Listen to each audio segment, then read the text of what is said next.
तो how are you. तो आज हम पढ़ने वाले हैं जो हमारे क्लास 11th का चैप्टर फर्स्ट है।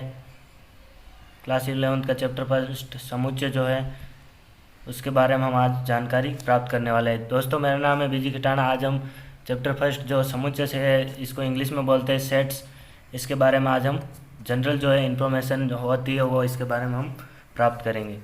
देखो दोस्तों, इसमें सबसे पहले आज हम जान लेंगे कि समुच्चय क्या होता है। समुच्चय क्या होता है। ठीक है दोस्तों, सबसे पहले हम ये जानेंगे कि समुच्चय होता क्या है, और उसके बाद हम जानेंगे दोस्तों कि समुच्चय के रूप। ठीक है दोस्तों, उससे पहले इस समुच्चय के रूप पढ़ने से पहले हम पढ़ लेंगे दोस्तों समुच्चय के जो संख्याएं जो होती है, संख्याओं के प्रकार, इनका जो है हम आज अध्ययन करेंगे। समुच्चय के रूप के बारे में जनरली पढ़ेंगे, और फर्स्ट बात की सेट क्या होता है, और संख्याओं के प्रकार के बारे में पढ़ेंगे कि संख्याएं कितने प्रकार की होती है। तो दोस्तों पहला हम स्टार्ट करते हैं कि समुच्चय क्या होता है। समुच्चय क्या होता है। देखिए दोस्तों, what is the definition of sets. ठीक है दोस्तों, समुच्चय क्या होता है। समुच्चय जैसे हमें पता है, मैंने आपको पहले स्टार्टिंग में बता दिया है, समुच्चय को इंग्लिश में बोलते हैं सेट। सेट का मतलब हमें दोस्तों पता है कि सेट मतलब हमारे को सेट की दो दो के सिक्कों का सेट, एक एक के सिक्कों का सेट, पांच पांच के सिक्कों का सेट, इस प्रकार का जो हमें मतलब कोई कह दे कि ये सिक्के मिक्स पड़े हैं, दो के सिक्के, एक के सिक्के, पाँच के सिक्के, तो इत्यादि जो मिक्स सिक्के हैं उनके आप अलग अलग सेट बनाइए। तो उसमें हम क्या करेंगे, दो के सिक्कों का अलग सेट बना देंगे, एक रुपये के सिक्के का अलग सेट बना देंगे, और 5 रुपये के सिक्के का अलग सेट बना देंगे। मतलब वो क्या हो गया, वो एक सुपरिभाषित समूह संग्रह हो गया सिक्कों का, कि उसमें 1 रुपये के सिक्के में 1 रुपये वाले ही सिक्के हैं, 2 रुपये के संग्रह में 2 रुपये वाले ही है, और 5 वाले में 5 रुपये वाले ही सिक्के हैं। तो मतलब हम कह सकते हैं कि समुच्चय की परिभाषा होगी वस्तुओं का सुपरिभाषित संग्रह। सुपरिभाषित संग्रह। ठीक है दोस्तों, वस्तुओं का जो सुपरिभाषित होता है, सुपरिभाषित को इंग्लिश में बोलते हैं वेल डिफाइंड। ठीक है दोस्तों, जो वस्तुओं का जो सुपरिभाषित अर्थात वेल डिफाइंड जो संग्रह होता है उसे हम क्या कहते हैं, समुच्चय कहते हैं। ठीक है दोस्तों, समुच्चय के बारे में आप समझ गए होंगे। समुच्चय मतलब जो सुपरिभाषित वस्तुओं का संग्रह होता है वो समुच्चय कहलाता है। और दूसरी बात दोस्तों की संख्याएं जो होती हैं, आपको अगर सेट्स पढ़ना है तो सबसे पहले आपको संख्याओं के बारे में जानकारी होनी चाहिए। तो आज हम आपको बताने वाले हैं दूसरी बात की संख्याओं के प्रकार। देखिए दोस्तों, वैसे तो हम 9th-10th क्लास में सभी पढ़ चुके हैं संख्याएं, वास्तविक संख्याएं क्या होती है, परिमेय संख्या, अपरिमेय संख्याएं, पूर्णांक और प्राकृत संख्या इत्यादि क्या होती हैं। लेकिन अगर दोस्तों अब हम जल्दी जल्दी इसका रिवाइज कर देंगे, क्योंकि सेट पढ़ने से पहले आपको संख्याओं के बारे में जानकारी होना अति आवश्यक है। तो संख्याएं नंबर, मतलब संख्याओं को इंग्लिश में बोलते हैं नंबर्स, और इनके बारे में हम पढ़ेंगे। तो पहले हम पढ़ लेंगे परिमेय संख्याएं,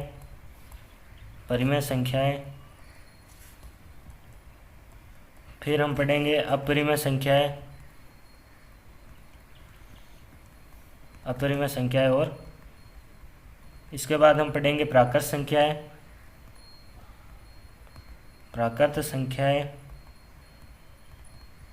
और बाद में हम पढ़ने वाले हैं पूर्णांक संख्याएं।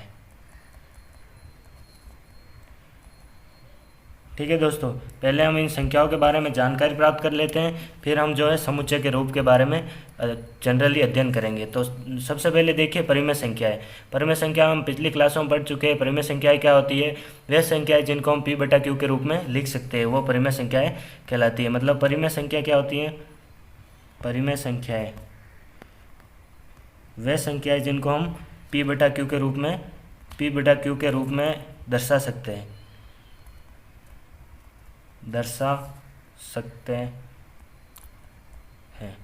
वे संख्याएं जिनको हम P/Q के रूप में दर्शा सकते हैं परिमेय संख्याएं। और अपरिमेय संख्याएं, इसका व्युत्क्रम बिल्कुल उल्टा। अपरिमेय संख्याएं दोस्तों क्या होती हैं कि वे संख्याएं जिन्हें हम P/Q के रूप में नहीं दर्शा सकते, वो क्या कहलाती है, अपने अपरिमेय संख्याएं। और वास्तविक संख्याएं, देखिए दोस्तों, वास्तविक संख्याएं, ये बात आपको ध्यान रखनी है। वास्तविक संख्याएं, इसको इंग्लिश में बोलते हैं रियल नंबर। और वास्तविक संख्याओं का मतलब होता है परिमेय संख्याएं। वास्तविक संख्याओं मतलब परिमेय संख्या प्लस अपरिमेय संख्याएं। तो दोस्तों याद रखिएगा, वास्तविक संख्या मतलब परिमेय संख्या है और अपरिमेय संख्या इन जोड़ते हैं तो इनका समुच्चय जो होता है, अर्थात परिमेय संख्याओं का समुच्चय और अपरिमेय संख्याओं का समुच्चय, यह मिलकर वास्तविक संख्याओं के समुच्चय का निर्माण करते हैं। ठीक है, वास्तविक संख्या अर्थात परिमेय सभी अपरिमेय एवं परिमेय संख्याओं के समुच्चय को जो है वास्तविक संख्याएं कहते हैं। उसके बाद जो हमने लिखा है प्राकृत संख्याएं, प्राकृत संख्याओं को इंग्लिश में बोलते हैं नेचुरल नंबर, और इसे जो है कैपिटल एन से जो है प्रदर्शित करते हैं। और ये एक से स्टार्ट होकर अनंत तक चलती है दोस्तों, अनंत तक चलती है, एक से शुरू होकर अनंत तक चलती है। अर्थात सबसे छोटी जो है, अर्थात प्राकृत संख्या का मान क्या होगा, एक के बराबर होगा, या तो एक के बराबर होगा, ये निशान देख लीजिए, ये बराबर का निशान है, और ये या एक से बड़ा, अर्थात नेचुरल नंबर का मान जो होगा वो एक के बराबर या एक से बड़ा होगा। तो याद रखिएगा प्राकृत संख्या एक से अनंत तक जाती है। आगे पूर्णांक संख्याएं, पूर्णांक संख्याएं तो आप देख लीजिए, जो माइनस वाली भी संख्याएं हैं, -4, -3, -3, -2, -1, 0, 1, 2, 3, 4 ऐसे करके अनंत तक चलती है, वो हमारी संख्या होती है पूर्णांक संख्याएं। यह पूर्णांक संख्याएं कहलाती है। अर्थात माइनस की संख्या और ये प्लस वाली जो अनंत तक संख्याएं चलती है वो पूर्णांक संख्याएं कहलाती है दोस्तों। तो इन संख्याओं के बारे में, पूर्णांक संख्याओं को इंग्लिश में बोलते हैं जेड। इन सभी 5 जो मैंने आपको संख्याएं बताई है उनके बारे में आप जानकारी प्राप्त कर लीजिएगा। और इसके बाद जो आपने यह वीडियो अगर आपके समझ में आ गया है तो मतलब जो वीडियो में मैंने अभी आपको बताया है, परिमेय संख्या, अपरिमेय संख्या, वास्तविक संख्या, प्राकृत और पूर्णांक संख्या, इनके बारे में आपको समझ में आ गया होगा, मैं आशा करता हूँ। और इसके बाद मैंने आपको बताया था कि सबसे पहले हम पढ़ेंगे समुच्चय क्या होता है, फिर जो है हम संख्याओं के प्रकार के बारे में अध्ययन करेंगे। ये संख्याओं के प्रकार के बारे में आपको जानकारी प्राप्त कर लेना अति आवश्यक था, इसलिए मैंने आपको बता दिया। और इसके बाद मैंने आपको बताया था कि हम पढ़ने वाले समुच्चय के जो रूप होते हैं, समुच्चय के रूप। दोस्तों देखिए, समुच्चय के 2 रूप होते हैं। पहला होता है रोस्टर रूप, अर्थात सारणीबद्ध रूप, और सेकंड जो होता है उसे हम कहते हैं समुच्चय निर्माण रूप। ठीक है दोस्तों, जो पहला रूप होता है उसे हम बोलते हैं सारणीबद्ध रूप, इंग्लिश में इसको बोलते हैं रोस्टर फॉर्म। दोस्तों देखिए, बहुत ईजी है चैप्टर, आप इस वीडियो को पूरा देख लीजिएगा, आपको जो है इसके जो जनरली इन्फॉर्मेशन होती है लेसन की वो आपको प्राप्त हो जाएगी। और समुच्चय निर्माण विधि को बोलते हैं सेट बिल्डर फॉर्म। ठीक है, तो सारणीबद्ध रूप क्या होता है दोस्तों? सारणीबद्ध रूप जो पहला अपने 2 प्रकार है अपने सिलेबस में, पहला है सारणीबद्ध रूप, दूसरा है समुच्चय निर्माण रूप। तो पहले के बारे में हम अध्ययन करते हैं सारणीबद्ध रूप।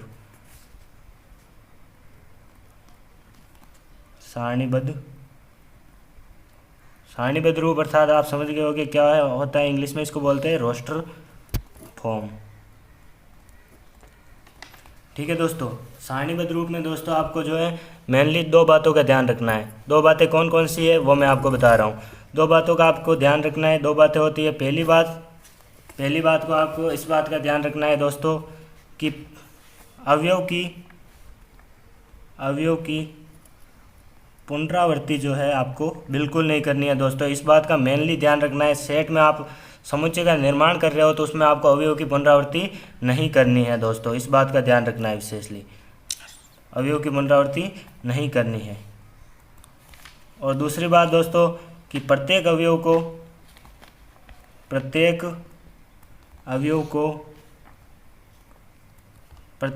को कॉमा लगा कर लिखना है। ठीक है दोस्तों, अब कैसे लिखना है वो मैं आपको बताने वाला हूँ कि इसके रोस्टर फॉर्म के बारे में आज हम इस वीडियो में पूरा जानकारी प्राप्त करने वाला है कि रोस्टर फॉर्म क्या होती है। सेट के बारे में मैंने आपको बता ही दिया है कि समुच्चय क्या होते हैं। दूसरी बात, संख्याओं के बारे में आपको मैंने बता ही दिया है कि परिमेय संख्या, अपरिमेय संख्या, वास्तविक संख्याएं क्या होती है, प्राकृत और पूर्णांक संख्याएं क्या होती है। इसके अलावा अब जो है आज हम समुच्चय के रूप के बारे में मैंने आपको बताया है, सारणीबद्ध रूप और समुच्चय निर्माण रूप। इस वीडियो में हम जो है सारणीबद्ध रूप के बारे में पूर्णतः जानकारी प्राप्त कर लेंगे, तो वीडियो को लास्ट तक जरूर देखिएगा दोस्तों। तो देखिए यहाँ इनमें दो बातों का मोस्टली ध्यान रखना है, अवयव की पुनरावृत्ति आप ना करें और प्रत्येक अवयव को कॉमा लगा लगा कर बंद करें। अब ये कैसे लिखा जाता है वो मैं अब आपको बताने वाला हूँ। अब हम इसके क्वेश्चन सोल्व करेंगे। फॉर एग्जांपल मान लो दोस्तों कि फॉर एग्जांपल कोई एक समुच्चय है। मान लो एक क्वेश्चन में आया है कि एप्पल शब्द का रोस्टर रूप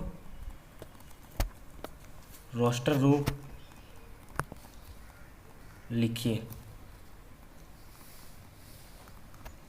दोस्तों देखिए, समुच्चय आप सेट का निर्माण कर रहे हो तो उसमें आपको मेनली इस बात का ध्यान रखना है कि समुच्चय को जो है आपको मजला कोष्ठक में लिखना है। मजला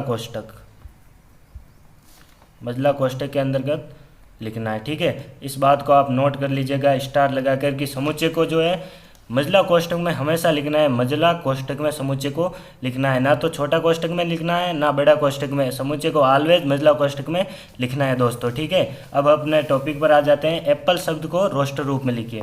तो मैंने आपको बता दिया है, मान लो कोई समुच्चय एप्पल जो है ए शब्द का समुच्चय है, मान लो ए समुच्चय है, तो अब हम इसको किस में लिखेंगे, मजला कोष्ठक में। मजला कोष्ठक लगा दिया।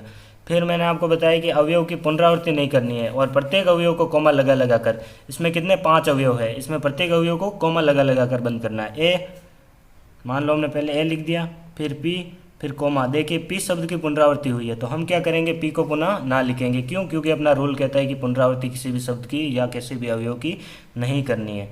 तो ए पी 2 बार है, नहीं लिखेंगे, बिल्कुल नहीं लिखेंगे। इसके बाद एल कोमा ई और मजला कोष्ठक में इसको बंद कर देंगे। देखिए दोस्तों कितना इजी है, ये अपने हो गया रोस्टर रूप। कितना इजी है, देखिए आपकी एप्पल शब्द का समुच्चय रोस्टर रूप जो है ये हो चुका है। APLE, पी शब्द इसमें 2 बार था लेकिन इसमें हम जो 1 बार ही लिखेंगे, अवयव की पुनरावृत्ति हमें नहीं करनी है, ठीक है। और एक एग्जांपल हम और लेते हैं, जैसे मैथमेटिक्स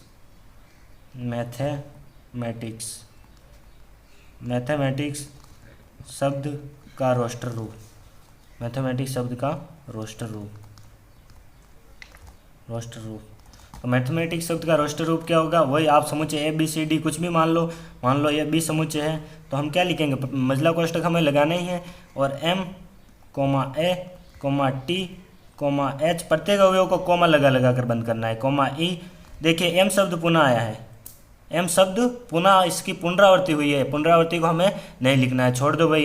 M आया तो M को छोड़ दो। इसके बाद आया है ए भी हमें नहीं लिखना है, ए को भी छोड़ दो। क्यों? क्योंकि सेकंड नंबर पे हमने ए को लिख दिया है तो ए की हम पुनरावृत्ति ना करेंगे।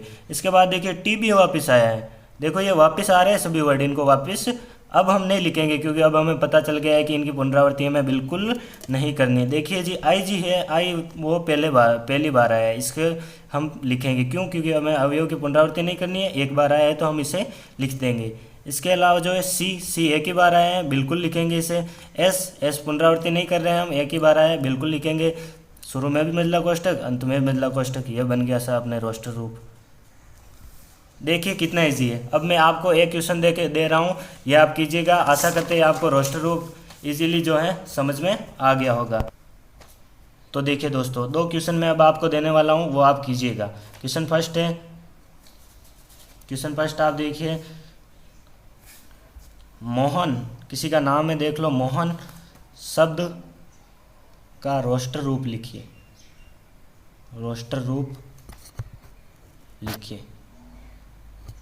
इसके अलावा आप एक क्वेश्चन और करेंगे, ये दोनों क्वेश्चन आप सही ढंग से कर leंगे, मतलब आपको जो है रोस्टर रूप जो है समझ में आ गया है। दूसरा जो है ट्रिग्नोमेट्री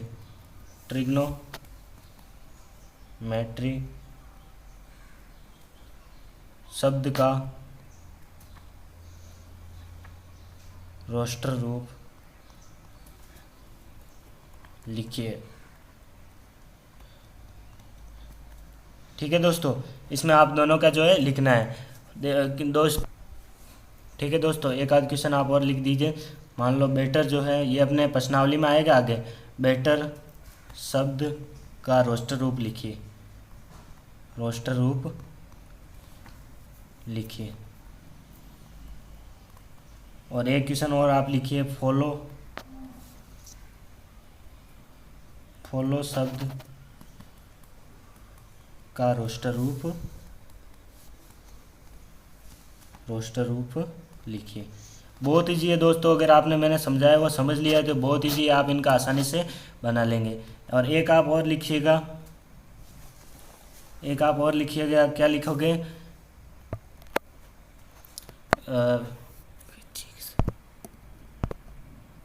देखिए अपने मैथ्स के साथ और क्या क्या आती है, मैथमेटिक्स का आपने बना लिया तो फिजिक्स का भी बना लेंगे। तो फिजिक्स शब्द का भी आपको जो है रोस्टर रूप बनाना है, आपको रोस्टर रूप लिखिए। और इसके साथ ही लास्ट क्वेश्चन आपका है जी फिजिक्स लिख दिया तो केमिस्ट्री भी लिखेंगे। कईयों की फेवरेट होती है केमिस्ट्री, तो केमिस्ट्री शब्द का भी आपको जो है केमिस्ट्री शब्द का भी आपको रोस्टर रूप लिखना है। दो बातों का आप केवल ध्यान रखिएगा, अवयव की पुनरावृत्ति नहीं करनी है, समुच्चय को महिला कोष्ठक के अंतर्गत लिखेंगे और प्रत्येक अवयव को कॉमा लगा कर बंद करेंगे। दोस्तों देखिए हमारे जो है रोस्टर फॉर्म जो है हमारे हो चुके हैं।